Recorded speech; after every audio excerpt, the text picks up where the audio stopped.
जय श्री कृष्ण। तो भगवत प्रेमियों, आज आपको इस वीडियो में श्रीमद् भगवत गीता जी का 7वां अध्याय सुनाने वाले हैं। इस अध्याय में 30 श्लोक हैं और इस अध्याय का नाम है ज्ञान विज्ञान योग। और भगवत प्रेमियों, मैं आपको सरल भाषा में अर्थ बताने वाला हूं ताकि आपको अच्छे से समझ में आ जाए। तो आपसे निवेदन है कि वीडियो को पूरा देखें, लाइक करें, शेयर करें और हमारे इस YouTube चैनल को सब्सक्राइब जरूर कर लें। घंटी वाले बटन को ऑल कर लें ताकि हम जब भी कोई आगे वीडियो अपने इस YouTube चैनल पर अपलोड करें आप तक पहुंच जाए।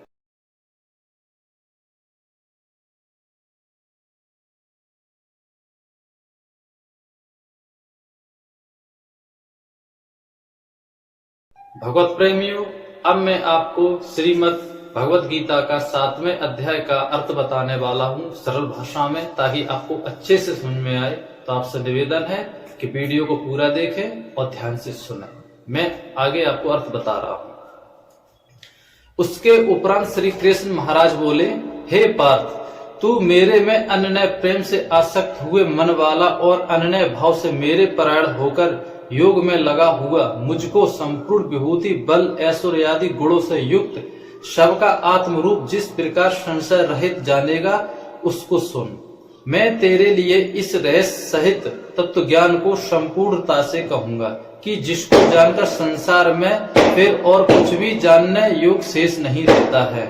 हजारों मनुष्यों में कोई ही मनुष्य मेरी प्राप्ति के लिए यत्न करता है और उन यत्न करने वाले योगियों में भी कोई पुरुष मेरे परायण हुआ मेरे को तत्व से जानता है। भगवान कृष्ण कह रहे हैं कि हे अर्जुन, इस संसार में पृथ्वी लोक में हजारों मनुष्यों में से कोई मनुष्य मेरी भक्ति करता है, यानी जो अन्य देवी देवताओं को पूजता रहता है, इन 3 गुणों में उलझा रहता है, वो माया फंसा रहता है, वो भगवान की भक्ति नहीं कर पाता है। अपने बिजनेस में, व्यापार में, दुकान में, बीवी बच्चों में उलझा रहता है, वो मेरी भक्ति नहीं कर पाता है। हजारों में कोई एक आदि मनुष्य मेरे को तत्व से जानता है, मेरी भक्ति करता है। और लिखा है अर्थात मर्म से जानता है। हे अर्जुन, पृथ्वी जल अग्नि वायु और आकाश तथा मन बुद्धि और अहंकार भी ऐसे यह 8 प्रकार से विभक्त हुई मेरी प्रकृति है। यह 8 प्रकार के भेदों वाली तो परा अर्थात मेरी जड़ प्रकृति है। और हे महाबाहो, इससे दूसरी को मेरी जीव रूपा परा अर्थात चेतन प्रकृति जान कि जिससे यह संपूर्ण जगत धारण किया जाता है। हे अर्जुन, तू ऐसा समझ कि संपूर्ण भूत इन दोनों प्रकृतियों से ही उत्पत्ति वाले हैं और मैं संपूर्ण जगत का उत्पत्ति तथा प्रलय रूप हूँ, अर्थात संपूर्ण जगत का मूल कारण हूँ। इसलिए हे धनंजय, मेरे सिवा किंचन मात्र भी दूसरी वस्तु नहीं है। यह संपूर्ण जगत सूत्र में सूत्र के मणियों के सदृश मेरे में गूंथा हुआ है। हे अर्जुन, जल में रस हूँ तथा चंद्रमा और सूर्य में प्रकाश हूँ और संपूर्ण वेदों में ओंकार हूँ तथा शब्द में आकाश और पुरुषों में पुरुषोत्त हूँ। पृथ्वी में पवित्र गंध और अग्नि में तेज हूँ और संपूर्ण भूतों में उनका जीवन हूँ, अर्थात जिससे वे जीते हुए हैं वह मैं हूँ और तपस्वियों का तप हूँ। हे अर्जुन, तू संपूर्ण भूतों का सनातन कारण मेरे को ही जान। मैं बुद्धिमानों की बुद्धि और तेजस्वियों का तेज हूँ। हे भरत श्रेष्ठ, मैं बलवानों का आसक्ति और कामनाओं से रहित बल अर्थात सामर्थ्य हूँ और सब भूतों में धर्म के अनुकूल अर्थात शास्त्र के अनुकूल काम हूँ। और भी जो सतोगुण से उत्पन्न होने वाले भाव हैं और रजोगुण से तथा तमोगुण से होने वाले भाव हैं, उन सब को तू मेरे से ही होने वाले हैं ऐसा जान, परंतु वास्तव में उनमें और वे मेरे में नहीं हैं। भगवान कृष्ण कह रहे हैं कि 3 गुण है, रजोगुण, सतोगुण, तमोगुण। इनसे जो भाव उत्पन्न होते हैं वो मेरे से उनका कोई संबंध नहीं है, ये तो स्वाभाविक है। कहा है कि वास्तव में उनमें मैं और वो मेरे में नहीं है। गुणों के कार्य रूप सात्विक, राजस और तामस, इन तीनों प्रकार के भाव से अर्थात राग द्वेष आदि विकारों से और संपूर्ण विषयों से यह सब संसार मोहित हो रहा है। इसलिए इन तीनों गुणों से परे मुझ अविनाशी को तत्व से नहीं जानता, क्योंकि यह अलौकिक अर्थात अति अद्भुत त्रिगुण भाई मेरी माया बड़ी दुस्तर है। भगवान कृष्ण कह रहे हैं ये त्रिगुण माया बड़ी दुस्तर है।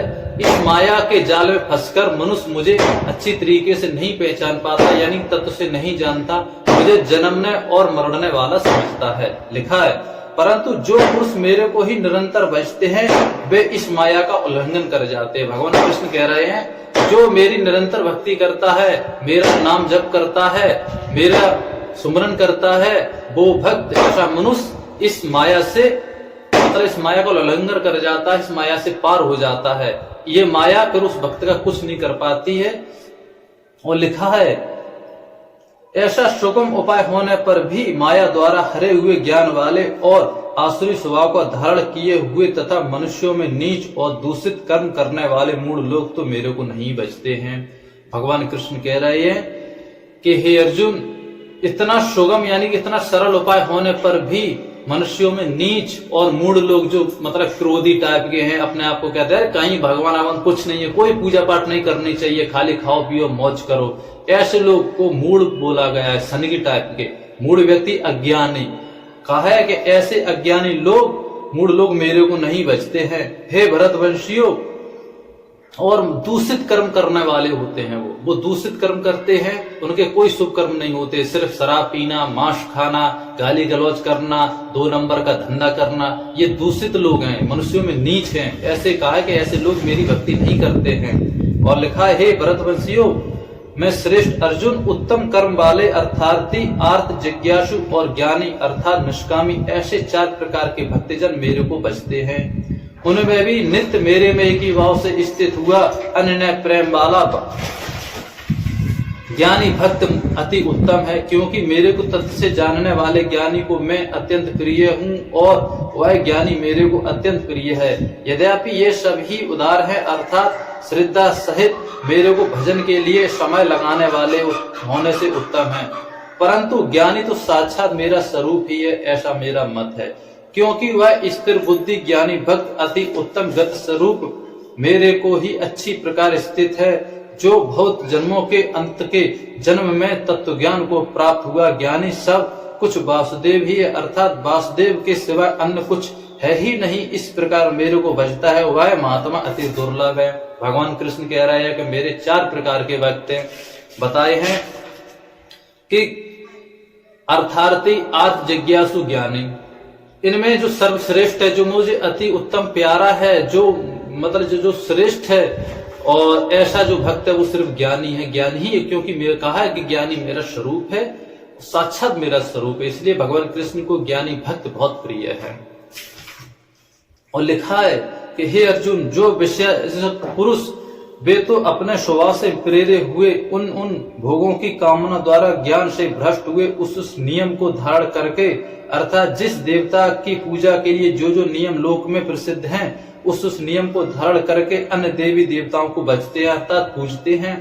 जो सकामी भक्त जिस देवता को स्वरूप से श्रद्धा से पूजना चाहता है उस भक्ति कि मैं ही उस देवता के प्रति श्रद्धा स्थिर करता हूँ, वह पुरुष उस श्रद्धा से युक्त हुआ उस देवता के पूजन की चेष्टा करता है और उस देवता से मेरे द्वारा ही विधान किए हुए उन इच्छित भोगों को निस्संदेह प्राप्त होता है, परंतु उन अल्प बुद्धि वाले वह फल नाशवान हैं तथा वे देवता को पूजने वाले देवताओं को प्राप्त होते हैं और मेरे भक्त चाहे जैसे भी भजे शेष में वो मुझे ही प्राप्त होते हैं। भगवान कृष्ण कह रहा है वो अल्प बुद्धि वाले यानी कि आधे बुद्धि वाले अधूरा ज्ञान वाले व्यक्ति वो अन्य देवी देवताओं को पूजते हैं, वो मेरे प्रेरणा यानी कि मैं उनके अंदर प्रेरणा डाल देता हूँ, उनकी आस्था बना देता हूँ अन्य देवी देवताओं में, उनको पूजते हैं और उनसे जो फल भक्ति के पश्चात जो उनको फल प्राप्त होता है, जो उनकी इच्छा होती है जब पूर्ण होती है ना, वो मेरे ही कृपा से होती है, नहीं मैं जो करता हूँ उनके देवताओं के रूप से, तो उन्हें लगता है कि देवी देवताओं ने मेरे ऊपर कृपा कर दी है, मेरी ये मनोकामना पूरी कर दी है, पर वो अल्प बुद्धि वाले मनुष्य ये नहीं जानते ये भगवान कृष्ण ही स्वयं करते हैं। खाली उनकी नजर में होता है कि उनके जो जिस देवी देवता को पूज रहे हैं वो देवी देवता उनकी कृपा कर रहे हैं, उनकी मनोकामना पूरी कर रहे हैं। तो कहा है ऐसा होने पर भी सब मनुष्य मेरा भजन नहीं करते हैं, इसका कारण यह है कि बुद्धिहीन पुरुष मेरे अनुत्तम अर्थात जिससे उत्तम और कुछ भी नहीं है ऐसे अविनाशी परम भाव को अर्थात अजन्मा अविनाशी हुआ भी अपनी माया से प्रकट होता हूँ, ऐसे प्रभाव को तत्व से न जानते हुए मन इंद्रियों परे मुझ सच्चिदानंद घन परमात्मा को मनुष्य की भांति जन्मकर व्यक्ति भाव को प्राप्त हुआ मानते हैं। भगवान कृष्ण कह रहे हैं कि अल्प बुद्धि वाले जो मनुष्य है ना, तो वो ये समझते हैं मुझे तत्व से नहीं जानते हैं। कहा कि मैं अपने योग माया से प्रकट होता हूं, और जो संसार के मनुष्य मुझे जन्मने और मरने वाला समझते हैं। क्यों लिखा है, मैं अपनी योग माया से छिपा हूं, मैं सबके प्रत्यक्ष नहीं होता हूं। यानी कि वो एकदम सबको खुलेआम नहीं दिखाते कि मैं भगवान हूं, अपना एकदम चतुर्भुज रूप, शक्तियां, दिव्य धारण रूप नहीं दिखाते। वो एक मनुष्य की तरह साधारण रहते हैं, तो इसलिए जो और मनुष्य उनको साधारण समझ लेते हैं, नहीं जानती है भगवान है। लेकिन जो उनको पहचान लेता है वो जानते हैं ये साक्षात नारायण है, ये सच्चिदानंद घन परब्रह्म परमात्मा भगवान श्री कृष्ण जो हैं, जो आए हैं, मत विष्णु जी हैं, यही भगवान कृष्ण के रूप में आए हुए हैं। और लिखा है, इसलिए यह अज्ञानी मनुष्य मुझ जन्म रहित अविनाशी परमात्मा को तत् से नहीं जानता है, अर्थात मेरे को जन्मने मरने वाला समझता है। हे अर्जुन, पूर्व में व्यतीत हुए और वर्तमान में स्थित तथा आगे होने वाले सब भूतों को मैं जानता हूँ, परंतु मेरे को कोई भी श्रद्धा भक्ति रहित पुरुष नहीं जानता। भगवान कृष्ण कह रहे हैं कि अज्ञानी मनुष्य मेरे को तत्व से नहीं जानता है, मुझे जन्मने और मरने वाला समझता है। और लिखा है, क्योंकि हे भरतवंशी अर्जुन, संसार में इच्छा और द्वेष से उत्पन्न हुए सुख दुख आदि द्वंद्व रूप मोह से संपूर्ण प्राणी अति अज्ञानता को प्राप्त हो रहे हैं। भगवान कृष्ण कह रहे हैं कि संसार में जो सुख और दुख है ना, ये दो बहुत बड़े कारण है। आप मनुष्य देखना कि मनुष्य को या तो सुख में ज्यादा व्यतीत है या दुख में ज्यादा व्यतीत है।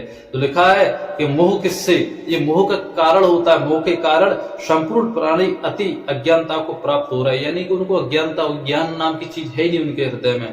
कहा है, परंतु निष्काम भाव से श्रेष्ठ कर्मों का आचरण करने वाले जिन पुरुष का पाप नष्ट हो गया है, वे राग द्वेष आदि द्वंद्व रूप मोह से मुक्त हुए और दृढ़ निश्चय वाले पुरुष मेरे को सब प्रकार से भजते हैं। भगवान कृष्ण कह रहे हैं, जो भक्त मेरे को निष्काम भाव से भजते हैं, जिनके पाप नष्ट हो गए हैं, वो पुरुष, ऐसे भक्त मेरे को सब प्रकार से भजते हैं और वो मोह माया से मुक्त हो चुके हैं।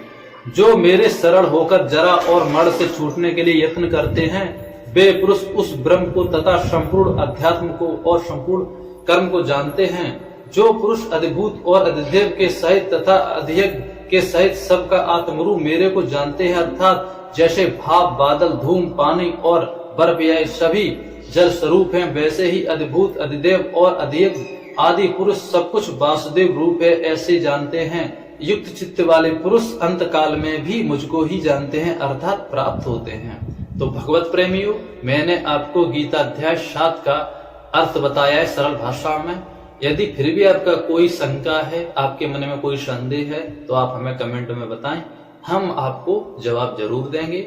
ये श्रीमद् भगवत गीता जी का 7वां अध्याय था और इस अध्याय में 30 श्लोक है।